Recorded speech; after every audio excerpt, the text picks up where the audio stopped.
Anda atau anak anda berdepan dengan gejala batuk berterusan, demam dan selsema? Segera lakukan pemeriksaan sekarang. Anda mungkin mengalami gejala influenza-like illness.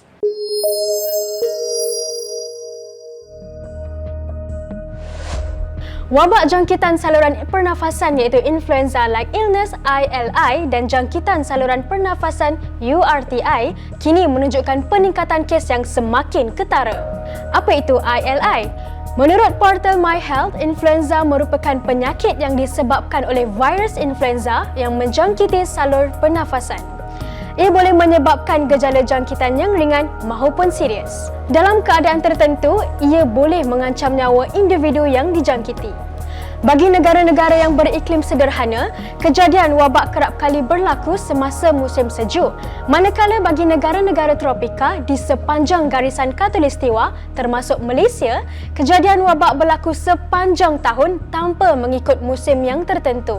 Secara kebiasaannya, gejala influenza bermula 1 atau 2 hari selepas dijangkiti dan ianya meliputi demam, selsema, sakit tekak, batuk, sukar bernafas khususnya dalam kalangan kanak-kanak.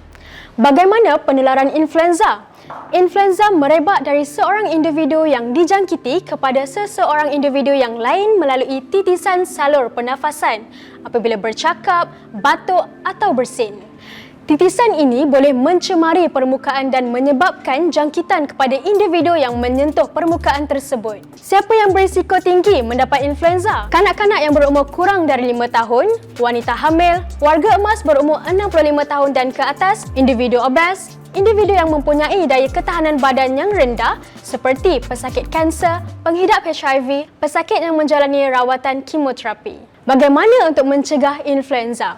Cara yang terbaik untuk mencegah jangkitan influenza adalah dengan mendapatkan vaksinasi secara tahunan bagi individu yang berumur 6 bulan dan ke atas di kebanyakan fasiliti kesihatan swasta. Lain-lain langkah pencegahan yang boleh diamalkan adalah seperti amalkan tahap kebersihan diri yang tinggi seperti kerap membasuh tangan dengan menggunakan air dan sabun atau hand sanitizer. Amalkan adab batuk yang baik dengan menutup mulut dan hidung apabila batuk atau bersin sama ada dengan menggunakan tisu atau penutup mulut dan hidung face mask. Jarakkan diri dari individu yang bergejala sekurang-kurangnya dalam jarak 1 meter. Rehat di rumah dan elakkan mengunjungi tempat tumpuan ramai jika bergejala. Sekiranya perlu ke tempat awam, gunakan penutup mulut dan hidung atau face mask. Vaksin influenza perlu ke?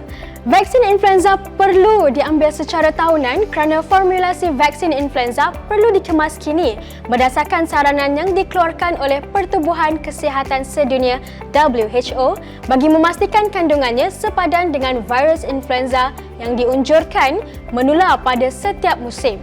Hal ini disebabkan oleh perubahan yang berlaku pada struktur virus influenza secara berterusan dan proses ini dikenali sebagai antigenic drift.